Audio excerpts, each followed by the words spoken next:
morning, everybody. Welcome to Robbins Works Live. I'm April Bragg with the Robbins Regional Chamber, and we are excited to share this platform with all of you. This is our first program of 2022, and I can't think of a better way to start than with our sponsor, Spherion Staffing of Middle Georgia.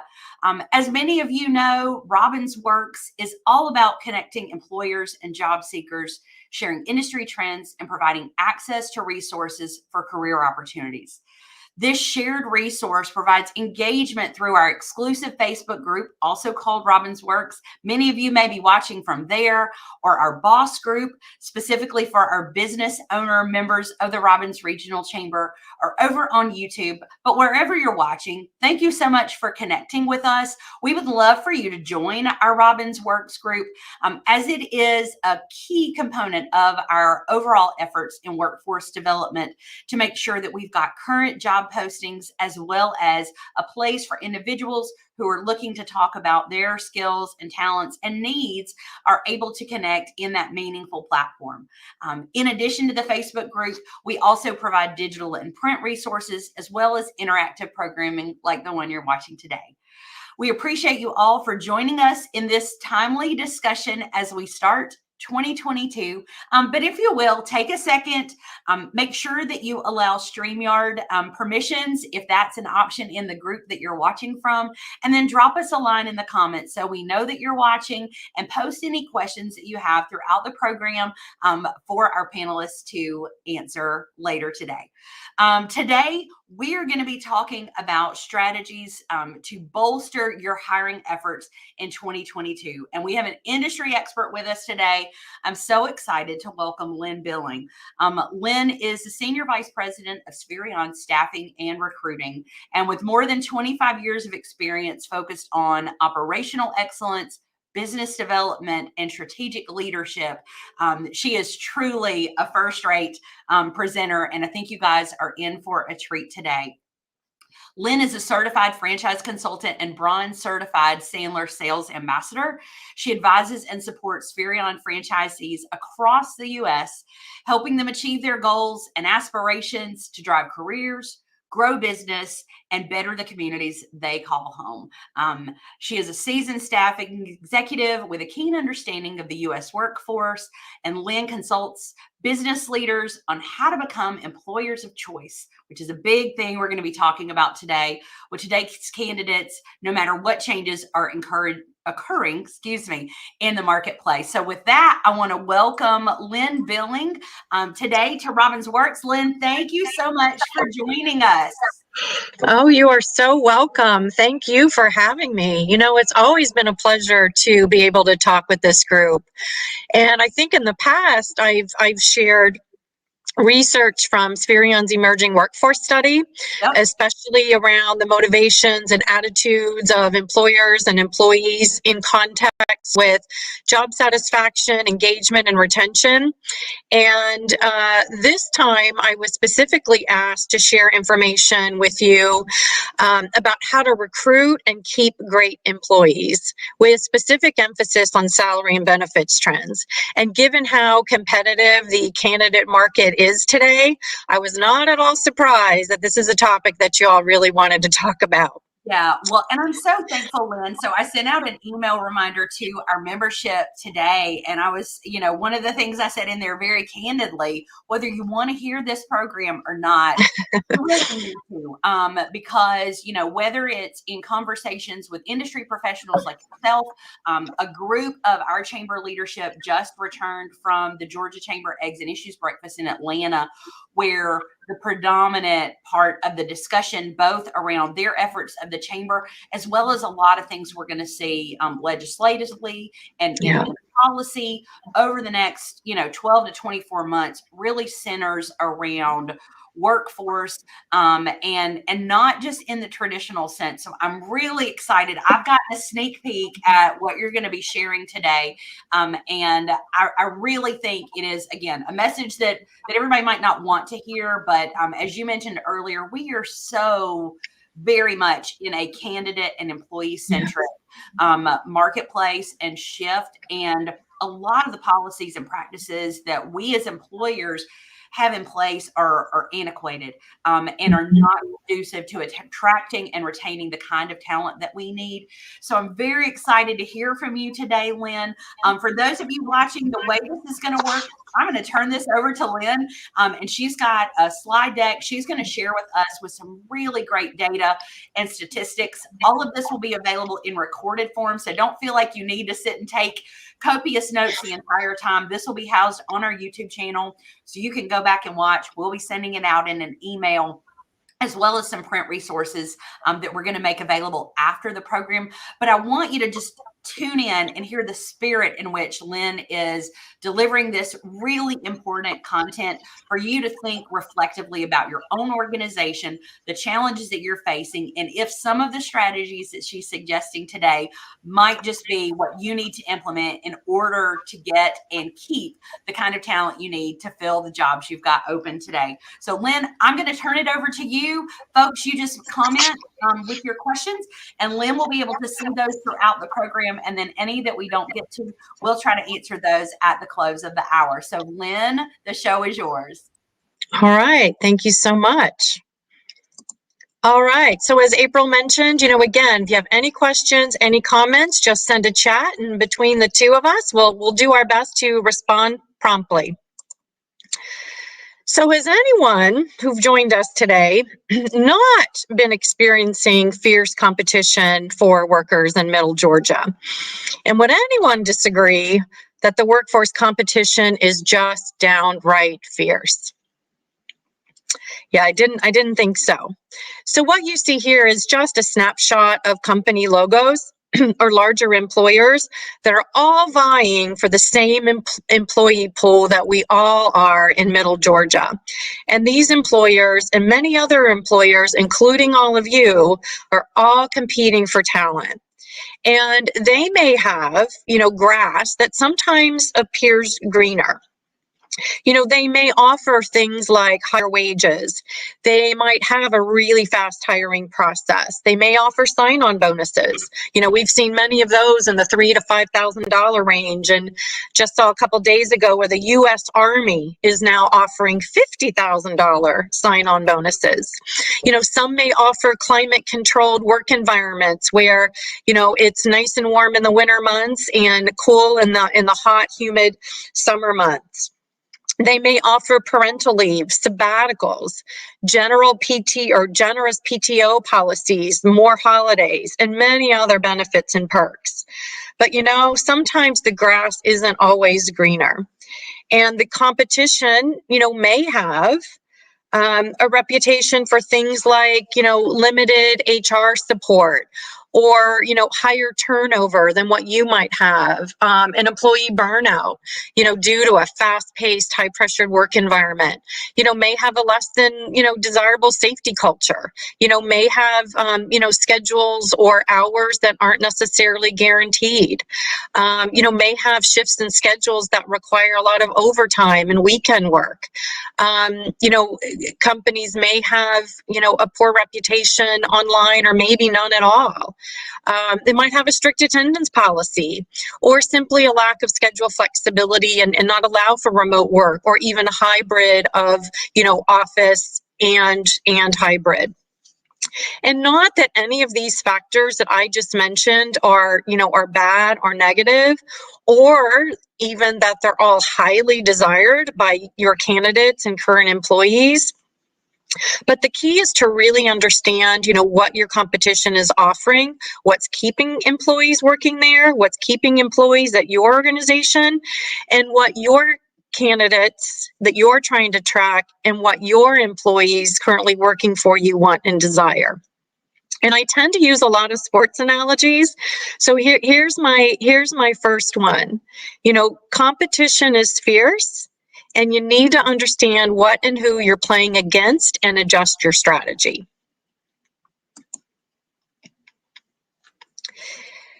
So here is a glance at Georgia employment.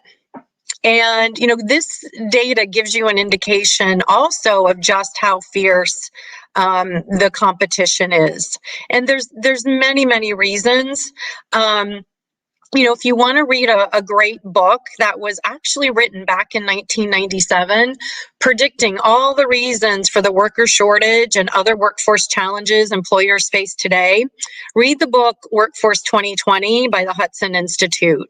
And most of what they predicted is true today, and probably exacerbated by, the pandemic that we've all experienced. So again, the data, here just illustrates a few points. Record-breaking low unemployment in the state of Georgia.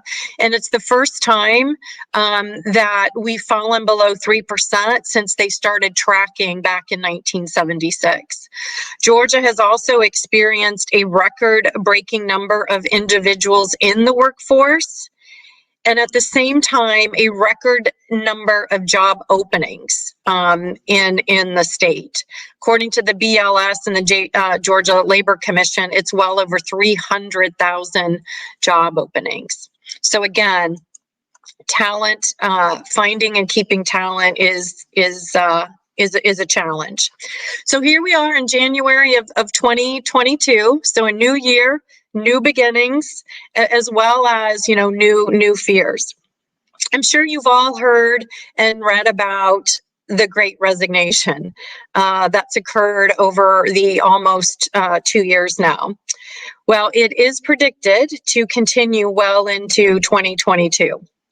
And according to a Fidelity study just last month, 39% of workers will look to change jobs this year. That's more than a third of the workforce. And that's even higher for Gen Z workers. So almost half of Gen Z workers at 47%, they're going to be looking for a new job. Georgia, has seen the highest rate nationally of people leaving their jobs. And according to data released in October, 35,000 Georgians had quit. So it's a major issue here in our own state. Wage and flexibility are the top reasons that employees give to change jobs. And I've read a number of surveys on this topic, and most surveys I read say that wage is number one and flex schedules is number two. However, there are surveys that indicate flex schedules are the number one reason, followed by wage. So I would say that they are equally important to workers today. And then right behind wage and flexibility, workers want less stress at work. And they want work that is better aligned to their own values, whether that is purpose, it's work-life integration, it's social responsibility, whatever it is, they want to work for a company whose values align with their own. And more workers, they are not feeling forced to stay in a job that they don't like due to money. More people, particularly during the pandemic, have saved more money, and more people have done that. The COVID worker impact, remains. Commute time, people got accustomed to working from home and not making those, long commutes, and they don't want to do that anymore. There's also the health risk, impact, that fear of, being exposed or the growing variants of COVID. And people are really rethinking life where work is no longer central to their identity. So it's more about working to live versus living to work. And interestingly, Anthony Klotz, he's a professor from Texas A&M, and he's the one who originally coined the term, the Great Resignation. And he recently predicted that the Great Resignation, again, will still exist in 2022, but it will slow down a bit. But flexible work arrangements will become the norm, and remote jobs will become even more competitive. So for those of you who've heard me in the past share Spherion's emerging workforce study, you've heard me talk for years about the importance of being the employer of choice in your local communities. The candidate shortage and competition for top talent has been an ongoing challenge for several years now. But in today's environment, the importance of being an employer of choice could not be more true right now. So in order to compete for candidates today, as well as keep your talent, you have to commit and invest in becoming an employer of choice. So how do you do that? Well, here's my second sports analogy. You need a new playbook. The old playbook just doesn't work anymore. And in your playbook, you've got to think about offense and defense. And to attract top talent, you have to have a great offensive strategy. You got to be able to score more points and score more workers. So the first strategy I'm going to share with you is to first reassess your current hiring process. The current candidate or the perfect candidate just doesn't exist today. So relax or eliminate specific hiring requirements. Look at years of experience, degrees, certifications, and screening that you require by each and every role. And think about, is the requirement we have listed, is it really important for that role? For example, if a bachelor's degree is a requirement, ask yourself why. Why is a degree so important for this role? Because maybe it isn't at all. I just shared an article from CNN just 2 days ago on LinkedIn and Twitter about examples of companies, and many of them high-tech companies like Apple and Amazon and Salesforce, and they've eliminated their degree requirement. Some are upping their game and training and development and even offering apprenticeships. Look for transferable skills and experience. Think about those who might be, leaving the military and entering the civilian workforce, or, looking at candidates who might be, from another industry looking at, opportunities at your company and you're in a completely different industry.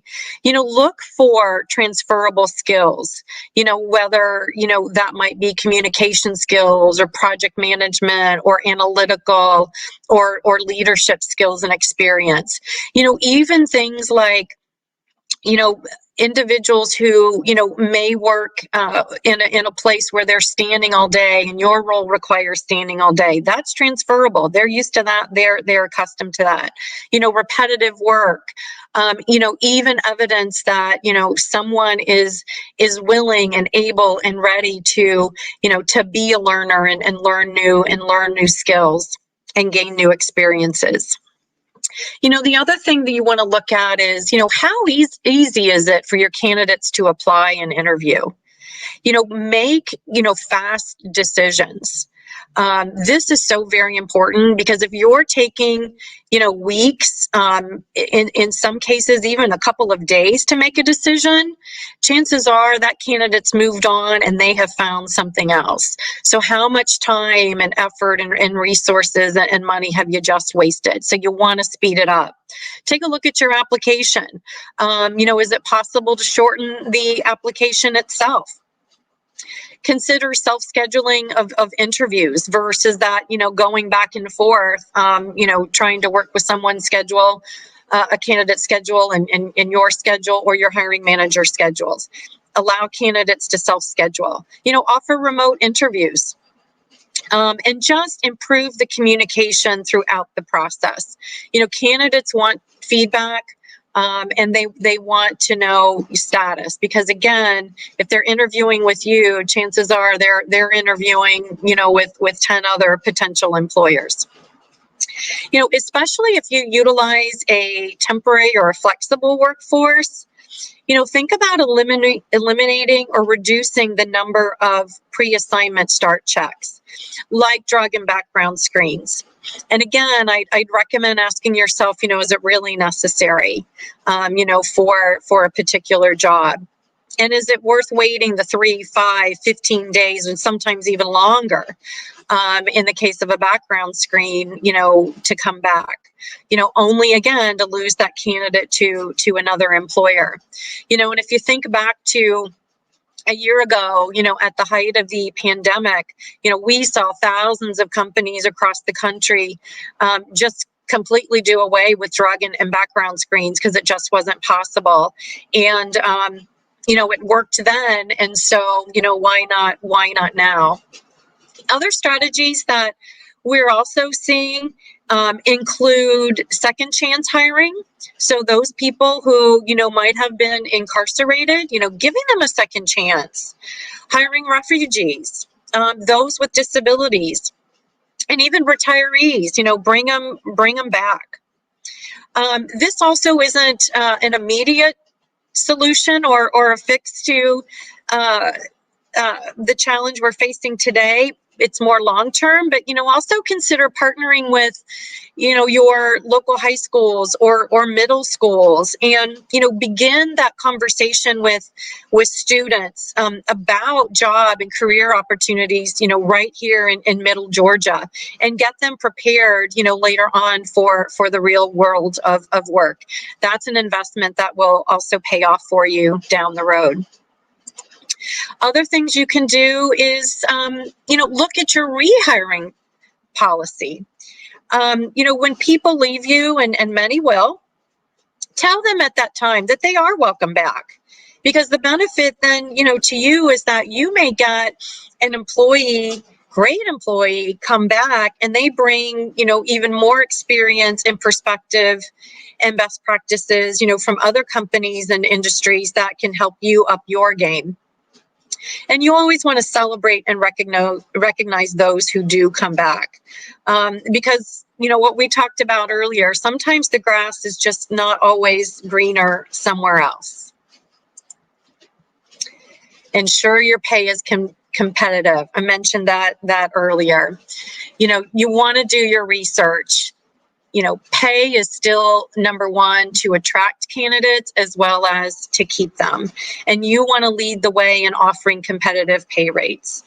We suggest doing, at least on a quarterly basis, an analysis of your wages so that you do stay competitive. I would also suggest, keeping your eyes and ears open to what's going on around you, because, in the past, 2 years, things are changing, very, very rapidly. Use salary guides to benchmark, and we can help with that and more on that just a little bit later. Also, I would recommend reviewing how easy it is for your employees to get paid and accurately. There's nothing an employee hates more than not getting paid on time and not getting an accurate paycheck. You might even consider advanced pay options for hours worked for employees that might have emergency needs. So, for example, same day or within an hour or two, they can get their pay. You might also consider gamifying incentives or offering extra pay programs. And those could be based on performance, attendance, training completion. Just think about what drives and motivates your workers. And if you don't know, just simply ask them, because I'm sure they won't hesitate to share. Up your incentive game. Competitive pay is just expected today, and there's other things that you can do. You can offer retention bonuses to offset what other employers might be offering in those significant sign-on bonuses. You might want to provide incentives based on individual and or team performance. I don't know if you've noticed, but there are a number of employers giving away big ticket items like, AirPods, laptops, Apple Watches, big TVs, huge cash incentives to the tune of thousands of dollars. Even at Spherion last summer, we gave away a car, and have seen other employers do the same. So think big. Implement free training and development opportunities. And those opportunities could be something that you offer internally, Or it could be by connecting your employees to external sources. So opportunities, resources at local colleges or trade schools or technical schools, even professional associations that, may offer certifications or leadership programs as an example.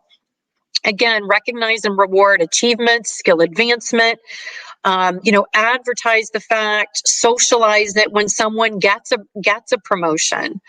You can think about offering tuition reimbursement or assistance, as well as even, buddying, I can't say that, buddy, and mentoring programs. If you are in distribution, logistics, manufacturing, and healthcare, this is even more important, and that is to socialize your safety efforts, and your record. You want to socialize and enforce the availability of PPE or personal protective equipment. If you've got a great, awesome safety record, promote it, socialize it. People want to know that. Highlight temperature checks that you might be doing, or the social distancing and other safety measures that you are practicing today. Also consider offering, free mask, COVID test, flu vaccines, COVID vaccines. That can be a big attraction and a retention driver. And then also offer remote work options, when you can. Provide the technology needed for that employee to perform their role. Or, reimburse employees for the cost of using their own personal, internet service and or phone service.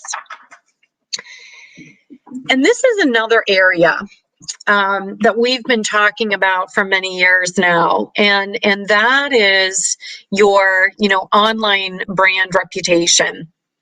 We all check out reviews, right?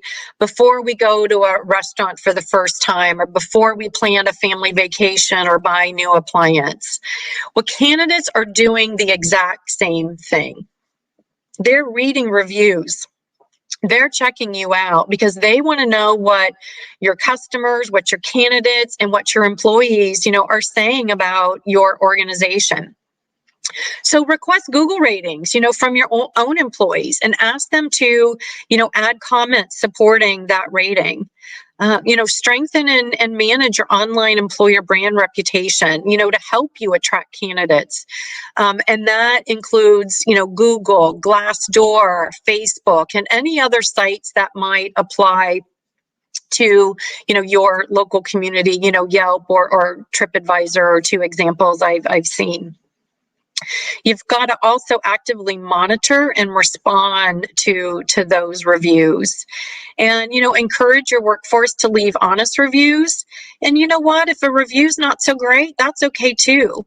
Because by responding, and in some cases even addressing or correcting an issue, that review then can become even more powerful because it shows that you read, you care, you listen, and you do take action when appropriate.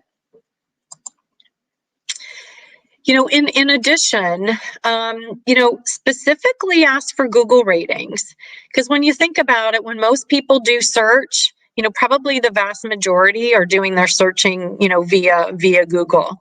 So increase your Google reviews and ratings, and that's a very good way to promote your employer brand.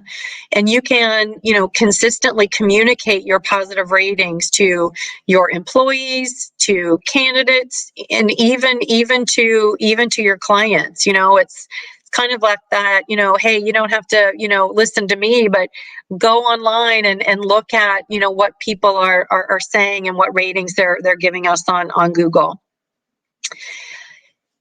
And again, also gives you a chance to, address or fix what might need to be improved upon.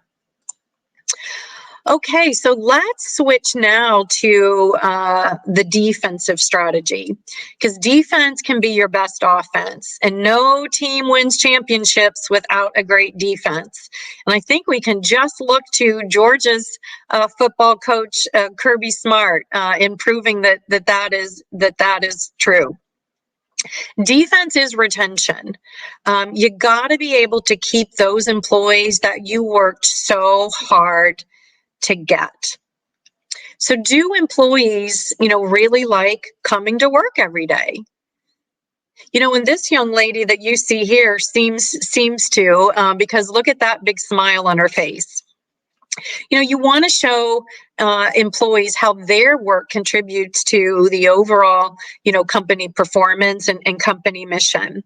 We would suggest conducting stay surveys versus exit surveys.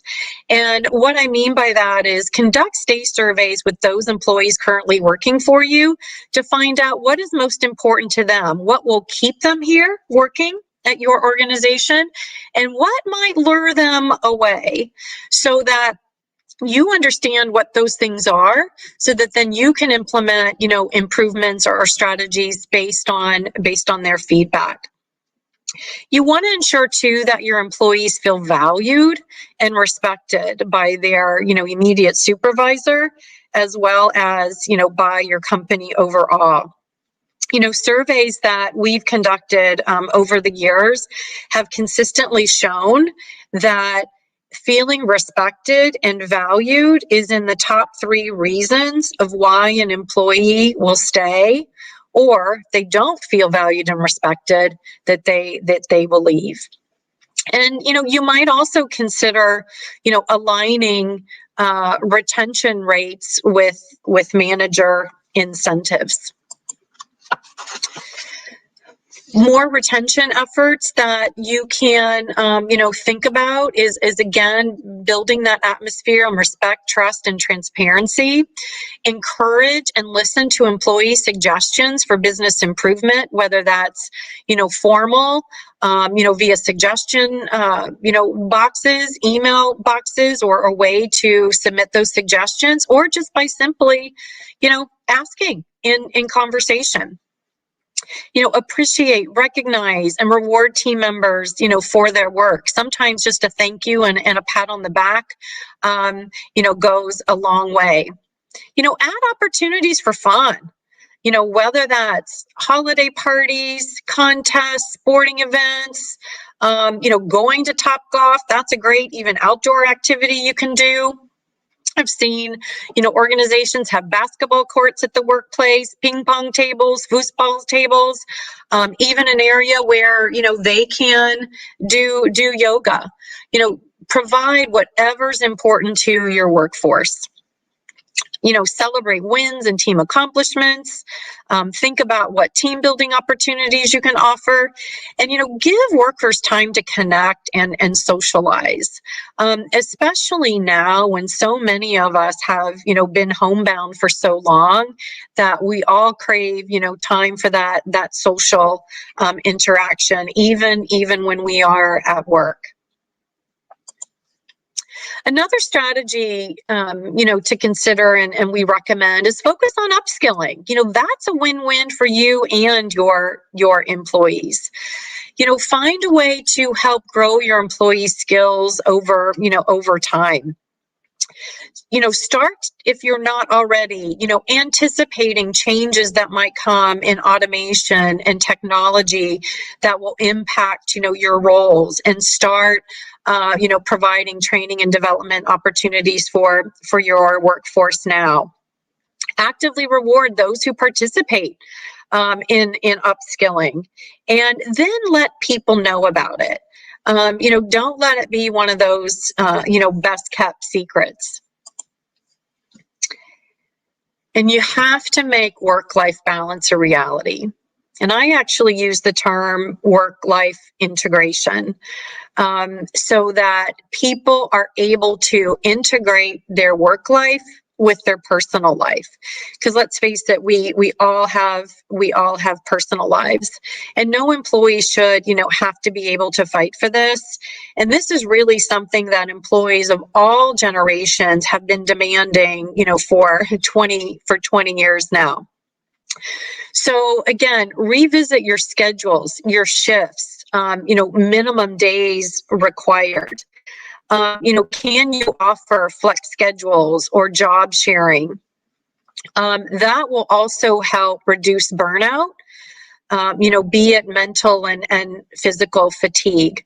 Explore daycare and even elder care options.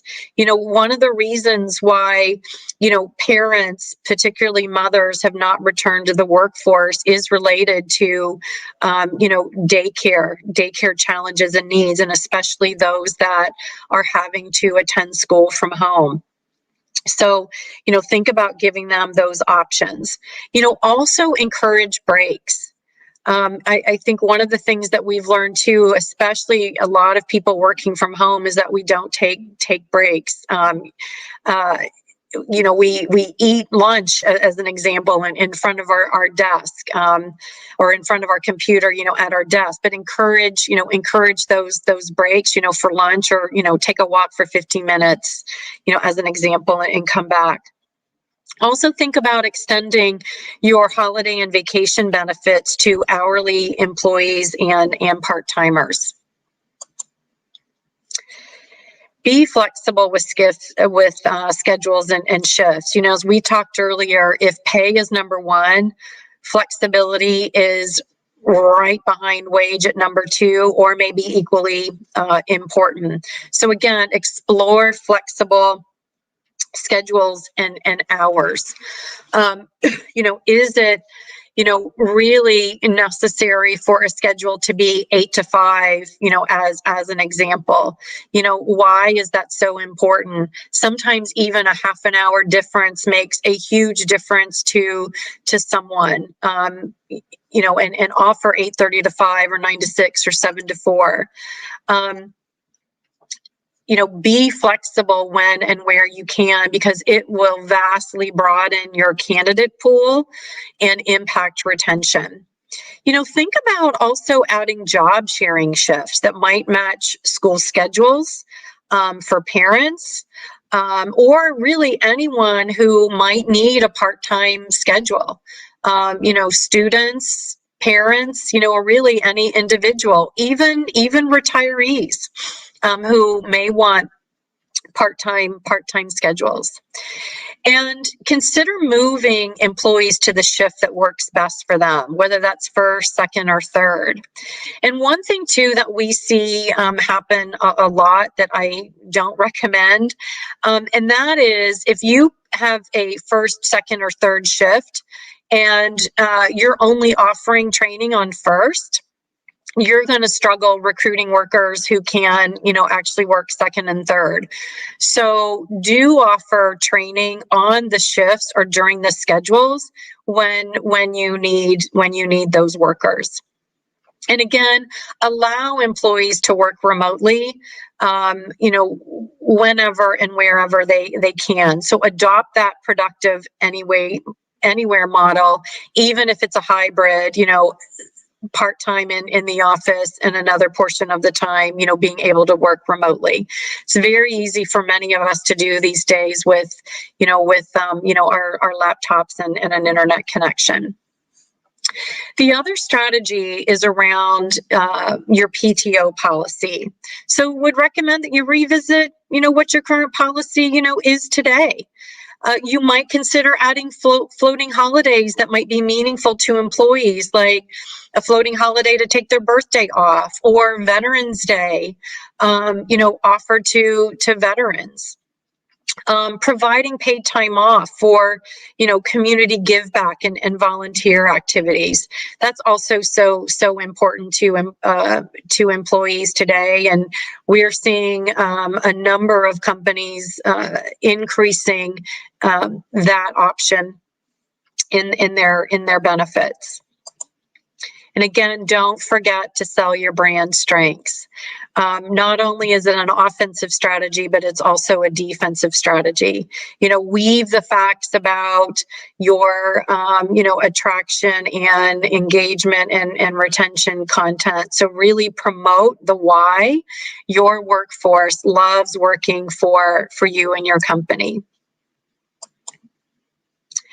So here is just a summary of the 10 strategies, that we recommend to help you become an employer of choice, in your community. Again, reassess your hiring processes. Ensure your pay is competitive. Up your incentive game. Ensure that you're selling to your brand strengths. You want to socialize your safety record. Look at your retention efforts and, determine where you can up your game. Also focus on upskilling. Be flexible with schedules and shifts. Again, right after wage, flexibility is critically important. Make work-life balance or work-life integration a reality. And relook at your PTO policy, and just ensure that overall, you are becoming more and more of a top employer of choice in your community. Overall takeaway, also you must be able to recite what's different about your company compared to your competitors vying for the same workers, and you've got to prove it with your ratings and your reviews, and you want to socialize it. We'd recommend too that you might perform a SWOT analysis, and that can help you determine, what your organization's strengths are, your weaknesses, your opportunities and threats, and this will guide you in what your plan should be to engage and retain your workforce. You might also consider, using an action priority matrix.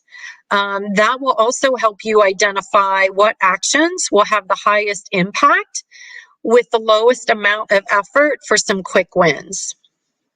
And then another very, critical action is to promote the changes. So once you've taken those steps to become an employer of choice, or becoming even more of an employer of choice, you've got to tell the world.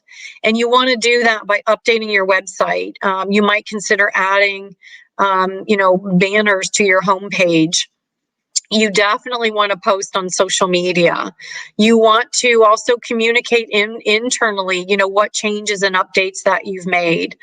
And you can do that through, internal posters, emailing, texting, conducting, town halls or, meetings with your workforce, and just really, sell the sizzle, if you will, through your leadership team.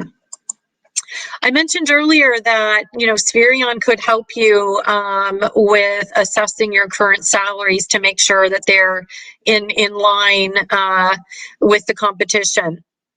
And we can help you with that. As a matter of fact, just on Friday, January the 14th, we released our Q1 salary guides. So to get a copy of the salary guide, all you have to do is just contact Laura West via email at laurawest@spherion.com, or I believe April and the Robbins Chamber is going to provide you a link to a form that you can just simply fill out. So Laura can reach out to you and make sure she delivers that guide to you. So I want to thank you all for being such a great group as always, and I'll end it on a let's get to work to become an employer of choice. So you too can attract and retain the top talent available in the marketplace today. Awesome. Well, Lynn, thank you so much for this timely and important information.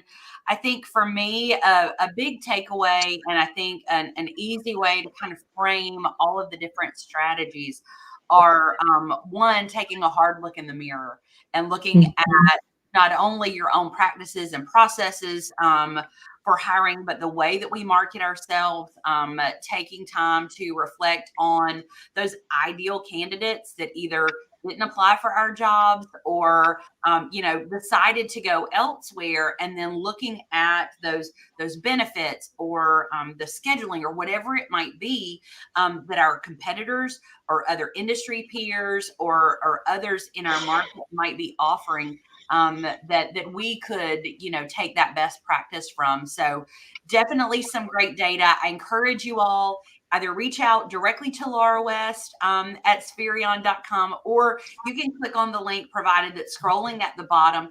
That's going to allow you to just enter your basic contact information, and then Laura will receive an email with all of that and be in touch with you to deliver that Q1 salary guide. Because I think, Lynn, if you could, in a nutshell, for so many of those viewers watching that I'm able to see who's watching in the various groups, they're smaller employers. And I know so much of what you shared really is scalable.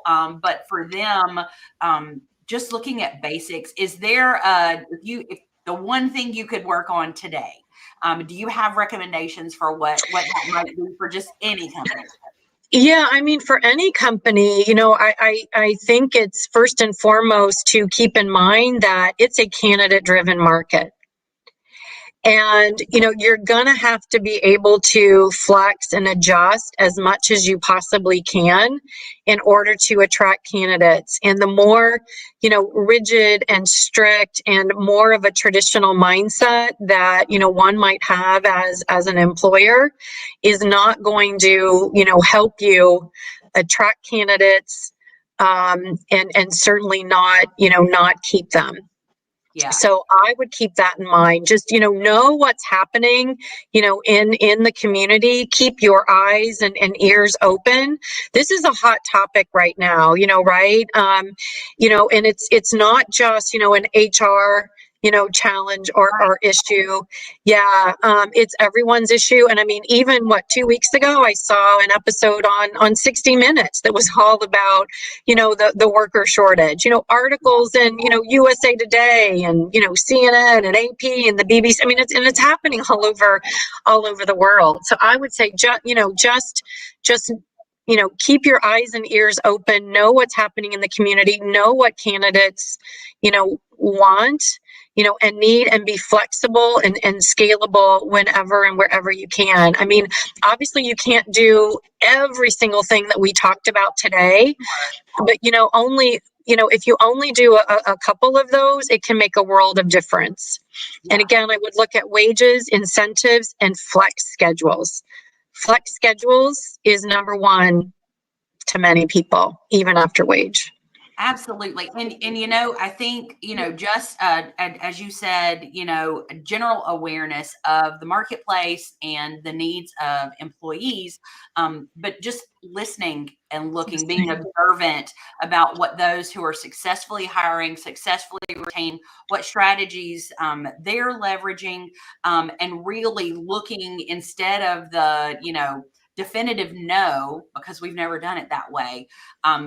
How can we make this possible? If Right. there's anything that we learned in the pandemic is that we can do a lot of things, whether remotely or at a different time of day, That's or right. whatever that shift may be.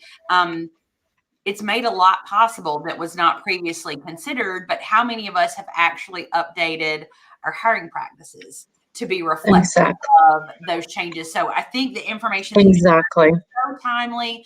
I know we're going to have tons of people to go back and share this with their hiring managers or their CEOs, as this is a global challenge. It's not just affecting one industry sector or one area of the the country.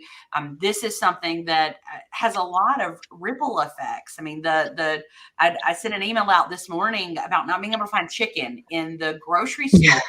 And so much of that, so many of the supply chain issues are due to staffing, and whether that's right, open positions or people out sick, it still is an understaffing issue. And so there's so many things that getting it right on the hiring and retention side can really just fix for us in many ways. So I want to thank you for taking the time to share this important. And I mean, and I know it's not fun to tell people, you know, we're doing it wrong, or we need to think, but just such a refreshing way to look at our own businesses and our own organizations and look for those opportunities to live and improve. Yeah. And, you know, April, if I could just make 2 additional comments too, if you don't mind. The other thing that I would also strongly encourage, you know, all employers and hiring managers to do that can make a world of difference is to speed your hiring decision process. Because I can't tell you, I mean, thousands of times, you know, we've had employers miss out on great candidates because they just took too long to make a hiring decision. So make it fast. You've got a great candidate. Don't risk, you know, losing that candidate to another opportunity, and just assume that they're entertaining other opportunities. And I love your point too about supply chain. You know, I tell friends and family and coworkers, no matter what we do today, going to the doctor, going to the grocery store, at work, we've got to bring our patience. Absolutely. Yeah. Absolutely. Well, and I think, I mean, your point about the great candidates, if they're a great candidate for you, they're likely a great candidate for somebody else and in high demand. That's right. You know, those really are gems right now. And so that's a good point I'm going to take back. And I know so many others are going to gain the valuable insights that you've shared today. So for those of you watching with us, thank you so much for joining us. Lynn, thank you for spending this last hour. So welcome. Sharing your expertise, and we'll be sure in our follow-up email along with this broadcast to share how you can get in touch with Lynn if you've got specific questions for her or want to know more, as well as the link to access that Q1 salary guide. That's all for today's episode of Robin's Works. I'm April Bragg with the Chamber, working for you each and every day. We'll see you guys next time. Thanks, sir.